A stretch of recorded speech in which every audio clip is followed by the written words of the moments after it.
máquina puede hacer el trabajo de 50 hombres comunes, pero no existe una máquina que pueda hacer el trabajo de un hombre extraordinario. Franklin Roosevelt. Muy buenas noches, amigos, amigas. Les saluda Betty Carrillo, asambleísta por la provincia de Tungurahua. Bienvenidos todos ustedes a una emisión más de Tungurahua tiene la palabra. En esta semana hemos trabajado intensamente en la Comisión de los Derechos de los Trabajadores y Seguridad Social, puesto que se discutió el día lunes el primer informe presentado por la Comisión ante el Pleno de la Asamblea Nacional. También en esta semana aprobamos un convenio internacional con Costa Rica. Dentro del análisis que se hizo en la Asamblea Nacional, nosotros consideramos de que este es uno de los convenios más importantes, puesto que evitan que exista conflictos internacionales y generan las pautas que debe existir dentro de la pesca marítima.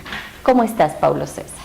Buenas noches, doctora. Buenas noches a la cordial audiencia de Tungurahua tiene la palabra. Muchas novedades que informar en cuanto al trabajo legislativo realizado esta semana. Efectivamente, como usted lo mencionaba, el Pleno de la Asamblea Nacional, por unanimidad de los asambleístas presentes, resolvió aprobar el convenio sobre delimitación de la frontera marítima entre Ecuador y Costa Rica. De esta manera, se fortalecen los lazos entre ambas naciones y se consolida un hecho histórico en la vida del país, porque terminan los conflictos limítrofes derivados de la falta de delimitación de nuestra frontera marítima. Con este convenio, el Ecuador anexa al menos 100 kilómetros de territorio marítimo y establece una zona especial de 10 millas náuticas situadas a cada lado del límite marino, en la cual la presencia accidental de embarcaciones pesqueras de uno y otro país no se considerará como una violación a las normas del derecho internacional. Importante el trabajo que ha venido realizando la Comisión de Relaciones Internacionales en garantizar que finalmente el Ecuador cuente con una delimitación clara de nuestra frontera marítima.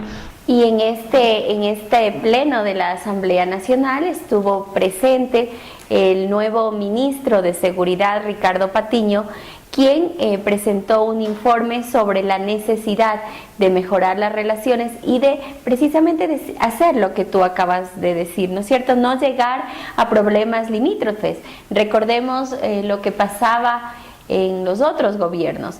Teníamos problemas con los países vecinos sin que, o mejor dicho, con la intervención de terceros tenían que solucionar estos problemas. Ahora nosotros hemos tenido la posibilidad como gobierno nacional de sentarnos en una mesa de discusiones, estando al frente quien en ese momento era canciller Ricardo Patiño y ahora ministro de Seguridad, y llegar a acuerdos. Así es, y de esta manera el Ecuador logra superar una larga y lamentable historia de falta de delimitación en la frontera marítima, alcanzando actualmente el reconocimiento internacional de su soberanía territorial. En otros ámbitos de la información, la Asamblea Nacional trató en primer debate el proyecto de ley para la promoción del trabajo juvenil, protección del empleo y seguro de desempleo. A través de estas categorías, lo que se busca es fomentar la actividad productiva en el país, brindar una contingencia a aquellas empresas que se encuentren en una situación de crisis económica para proteger el empleo y además brindar la protección de la seguridad social a aquellos ciudadanos que por A o B motivo hayan perdido su empleo a través de la creación de un seguro especial. Doctora, este proceso se ha discutido en primer debate, pero previamente a ello la Comisión de los Trabajadores ha trabajado arduamente en socializar el proyecto y en recibir las inquietudes de varios sectores. Para la Comisión de los Derechos de los Trabajadores y la Seguridad Social, estos procesos de socialización nos permite tener el criterio de los diferentes actores. El criterio técnico por parte del Instituto Ecuatoriano de Seguridad Social, del SEMPLADES en cuanto al tema de los jóvenes, del Ministerio de Relaciones Laborales, del Ministerio de Coordinación Social. Ellos son quienes aportan a la comisión los criterios técnicos, las cifras, los que nos entregan a nosotros el criterio sobre si existe o no sostenibilidad en las propuestas planteadas. Pero por supuesto también ha sido fundamental el criterio de los otros actores sociales, como son los trabajadores a través de la Central Única de Trabajadores, el Parlamento Laboral, quienes hicieron observaciones que fueron recogidas en el seno de la comisión y permitió mejorar ese planteamiento que vino desde el Ejecutivo en condición de económica urgente, y no dejar a un lado un evento especial que hizo la comisión con las diferentes organizaciones de jóvenes para escuchar sus planteamientos en cuanto a las pasantías y al empleo juvenil. Doctora, es importante que se socialice el proyecto, que exista una deliberación de todos los sectores involucrados, los jóvenes, los trabajadores y por supuesto los empleadores que también estuvieron y las entidades estatales. Pero en esta socialización se dio a conocer el proyecto, formaron parte de la deliberación, algunas de las propuestas han sido incluidas, se han mejorado los cambios para el primer debate o permanece el proyecto, digamos, en la manera original en la que fue presentado por el Ejecutivo. Absolutamente todo proceso que ingresa a la Asamblea Nacional es cambiada en base de las socializaciones que se dan. La Comisión de los Derechos de los Trabajadores se ha caracterizado por aquello y por supuesto que esos criterios han sido recogidos. ¿Cuáles son los cambios fundamentales entonces en el informe que se produjo para el primer debate? Bueno, vamos a hablar por temas. En el tema de las pasantías, por ejemplo, el planteamiento que llegó desde el Ejecutivo era que aquellas personas que hacían las pasantías, considerada esta como una prolongación de los estudios académicos, pues solamente tenían que recibir un estipendio. No se estaba especificando cuál es el valor. O un monto mínimo. O un monto mínimo. Nosotros, en base del proceso de socialización de los jóvenes, hemos considerado que sí es fundamental mantener una base que corresponde a un tercio del salario básico unificado, que es aproximadamente $122. ¿Por qué nosotros hemos puesto este estipendio con una base? Porque consideramos que quienes hacen pasantías están aportando también a las diferentes empresas, a pesar de que, como decía anteriormente, se convierte en una prolongación académica de sus estudios, parte de sus estudios, pero el tema de pasajes, el tema de alimentación, es necesario que exista un reconocimiento. Pero algunos me dirán, claro, les dan el tercio, pero les bajaron del salario básico unificado. Esta decisión se tomó en base de una realidad. Esta ley fue promulgada en 1995 y hemos visto que en el transcurso de este tiempo apenas el 10% de los estudiantes han podido hacer pasantías. Del universo, solo el 10%. Así es, porque existe una limitación en cuanto al monto que se le debe pagar, siendo que es una actividad formativa que aún no configura del todo una relación contractual de dependencia. Así es, los empresarios del sector privado no le ven como muy fuerte el pagar a un pasante el salario básico unificado y también pagar lo que corresponde al Instituto Ecuatoriano de Seguridad Social. Entonces, en base de esta realidad y frente a la necesidad de los estudiantes de culminar sus estudios académicos haciendo esta pasantía, pues lo hemos vinculado con una realidad social de nuestro país. Pero se mantiene aún el aporte a la seguridad social para proteger los derechos de los pasantes que se encuentran trabajando, ¿verdad? Así es, se mantiene eso. Había el criterio de que si es que tienen un límite de 6 horas, se les pague lo correspondiente a esas 6 horas en seguridad social. Sin embargo, nosotros hemos protegido en el transcurso de todo el proceso de elaboración del proyecto el tema de el sueldo completo para el aporte a la seguridad social. Y mantener este derecho resulta fundamental porque nuestros jóvenes pasantes habrán realizado ya para el momento de su inserción laboral alguna prestación a la seguridad social sobre la base de una jornada completa. Recordemos que este proyecto tiene una visión integral y se propone también una norma de impulso a la contratación de jóvenes entre los 18 a los 24 años, llamada la modalidad de contrato juvenil. ¿Qué es lo que opinan los jóvenes de nuestra provincia al respecto? Les invitamos a escuchar el siguiente testimonial. Bueno, yo considero que es muy importante las reformas laborales que se están impulsando en la Asamblea Nacional, debido a que de una u otra forma nosotros podemos darnos cuenta de la gran crisis mundial por la cual se está atravesando los diferentes países de Latinoamérica, de América en general, del mundo, y pues considero que es muy importante que se impulse y se genere de una u otra forma el empleo en general en el Ecuador, y pues, que no decir así, que se replique en los otros países de América Latina. Ahora las empresas privadas van a tener un aporte por parte del gobierno debido a que se contrate a los diferentes jóvenes de 18 a 24 años y que a través de esto se vaya generando ya e impulsando gente joven en las diferentes empresas públicas y privadas. Nosotros como jóvenes es un poco complicado recién salir de la universidad y conseguir un trabajo por la experiencia que obviamente se exige en los diferentes trabajos y empleos. Por lo tanto, considero que es muy importante que esto se vaya generando y se vaya ya asentando adecuadamente dentro de la Asamblea Nacional, y qué mejor con una ley que favorezca esto para que de una u otra forma se contratar también mano de obra joven. Doctora, sin duda en un momento en el que existe una contracción económica es fundamental proteger e impulsar el empleo. ¿Por qué se ha destinado una norma, una modalidad especial a fomentar el empleo en esta sección específica de ciudadanos que son los jóvenes entre los 18 y 24 años?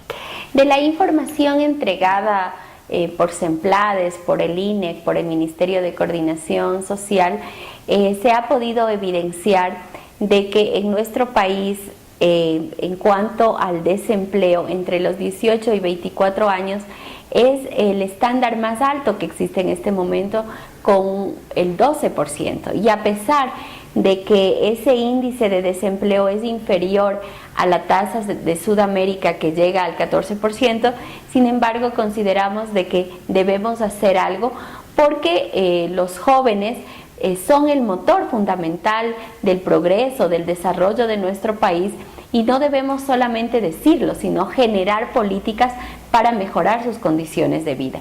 Dentro de este aspecto, el gobierno nacional ha considerado de que un aporte y un incentivo a los empresarios es que el Estado asuma el pago del 100% de hasta 2 salarios básicos unificados, que casi alcanzan los $750, y que esto permita a los empresarios que no tengan recelo de poder contratar a jóvenes.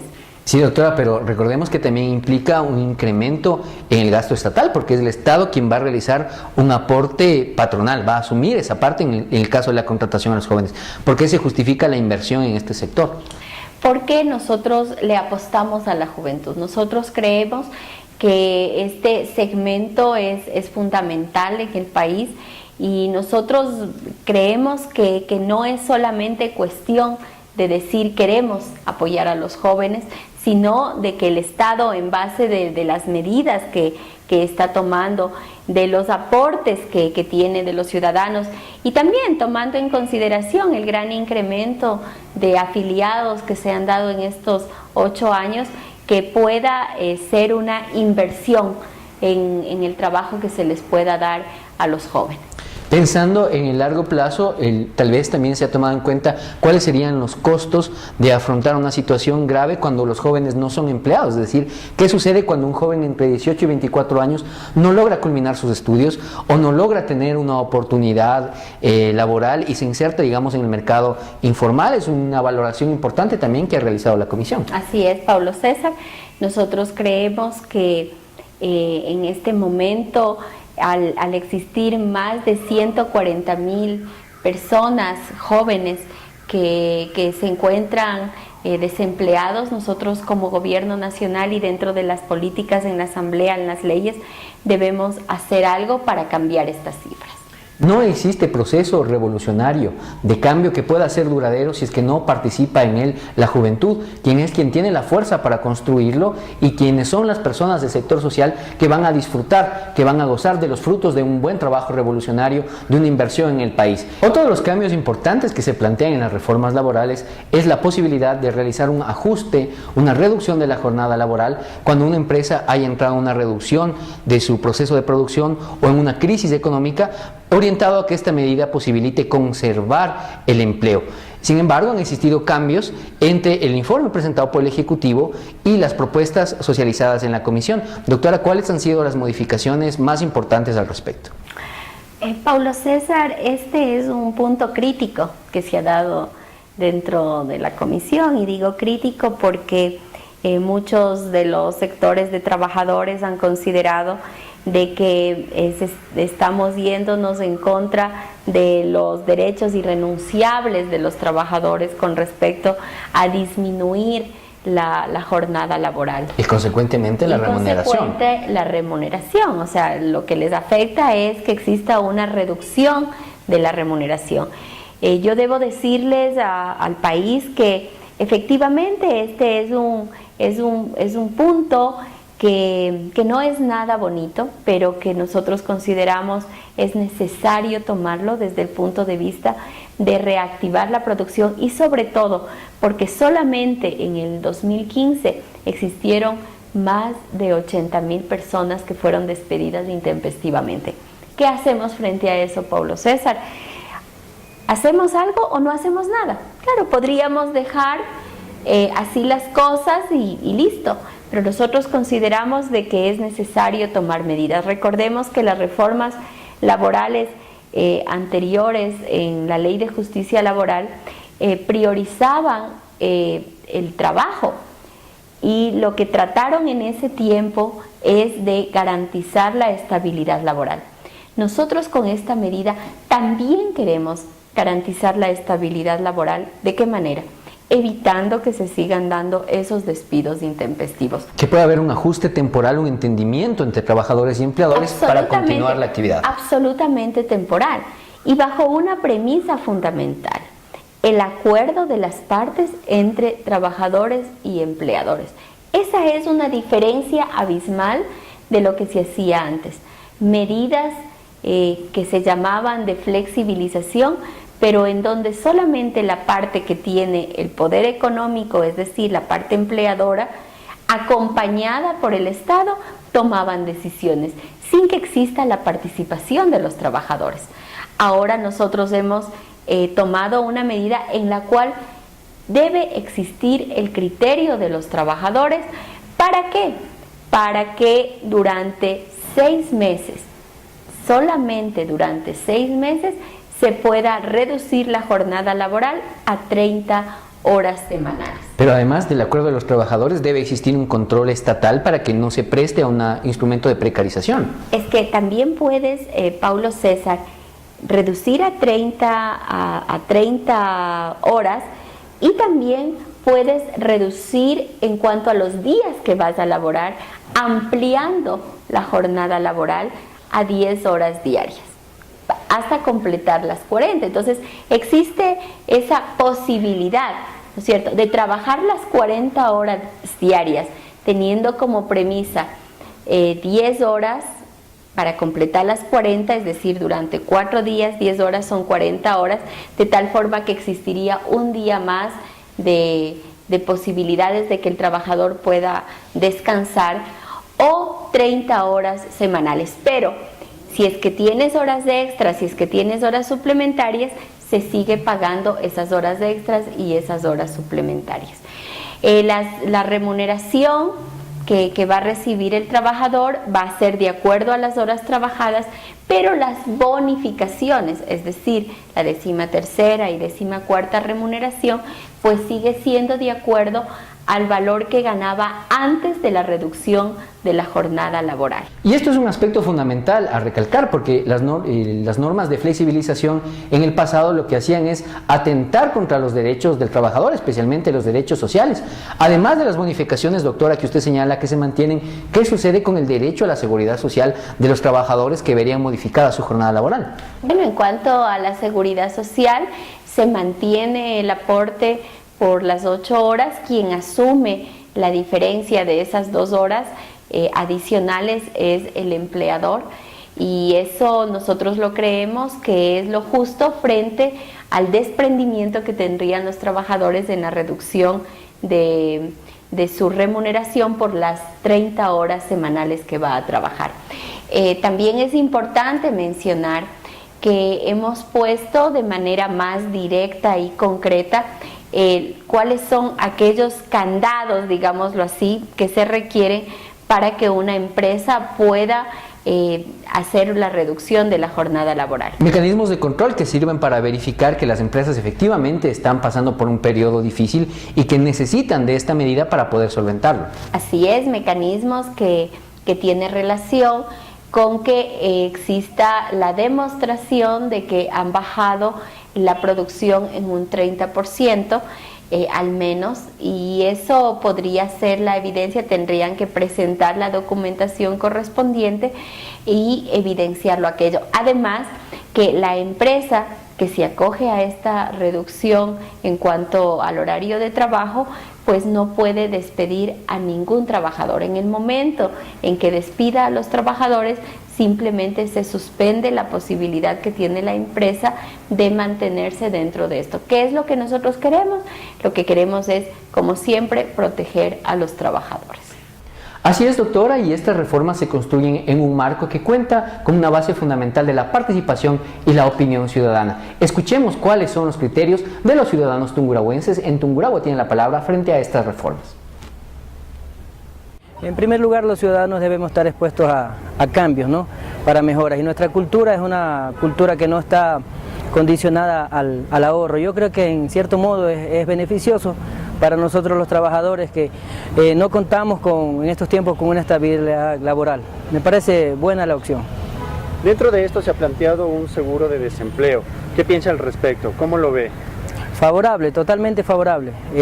Pienso que es una manera adecuada de distribuir en tiempos de crisis, tiempos de escasez, los gastos que uno tiene como jefe de familia. Son reformas que sin duda tienen una importante repercusión para la vida, para el trabajo diario de los ciudadanos y ciudadanas en el Ecuador.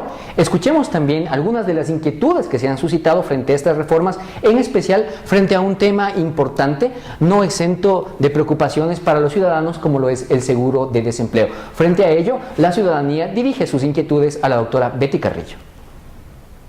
Mi nombre es Eduardo Sánchez. Mi pregunta, doctora Betty Carrillo, es la siguiente. Acerca del seguro del desempleo, ¿esto quiere decir que va a reemplazar posiblemente a los fondos de reserva que nosotros estamos aportando? Quizás que si en algún momento nosotros nos quedemos sin trabajo, este dinero que venimos aportando a lo mejor se nos entregue, o posiblemente nosotros estemos aportando a la gente que esté desempleada, o posiblemente los fondos de reserva ya no existen y venga este seguro del desempleo. Esa es la pregunta. Al señor Eduardo Sánchez quiero decirle que existe una diferenciación entre lo que es el fondo de reserva y lo que es el seguro de desempleo. El fondo de reserva es un aporte que hacen los empleadores para el trabajador y eso se va a seguir manteniendo. Lo que sí existe ahora es el fondo de cesantía, que se utilizaba para cuando una persona estaba cesante. Ese fondo de cesantía se reemplaza por el seguro de desempleo. Pero existen dos instancias en este momento. La primera instancia de aquellas personas que ya aportaron para el fondo de cesantía, ese fondo de cesantía se mantiene, ese fondo de cesantía sigue vigente. A partir de la promulgación de la ley, comienza a generarse el fondo o el seguro de desempleo, mediante el cual una persona tiene que o puede utilizarla cuando se encuentra sin trabajo, pero para esto necesita de la condición de que haya aportado 24 veces. De estas 24 veces, las 6 últimas veces tienen que ser ininterrumpidas. Ahí se genera la posibilidad de que una persona que ha pasado sin empleo por 60 días pueda solicitar que se le pague este seguro. Y este seguro se da con el aporte del 3% de lo que significa la remuneración de ese trabajador. El 1% por parte de un fondo solidario que lo entrega el empleador, y el 2% que corresponde a una cuenta individual del trabajador.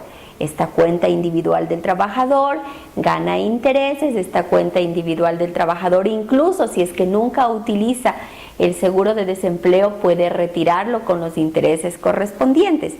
Y esta cuenta individual del 2% se entrega durante 5 meses este aporte de desempleo. El primer pago, que corresponde al 70% de la remuneración última que recibió el trabajador, el segundo pago 65%, el tercer pago 60%, el cuarto pago 55% y el último pago el 50%. ¿Quiénes son los trabajadores que se benefician de eso? Los trabajadores que menos ganan. ¿Por qué? Porque, por ejemplo, un trabajador que recibe un salario básico unificado va a recibir no solamente el 70% en el primer pago de esa remuneración, sino durante todos los meses, porque tiene ese fondo solidario que permitiría que en ningún caso un trabajador gane menos de $253 de acuerdo al salario básico que está vigente en este momento. Entonces, este seguro de desempleo permite que las personas reciban mucho más que lo que pudieron haber recibido cuando solamente existía el fondo de cesantía.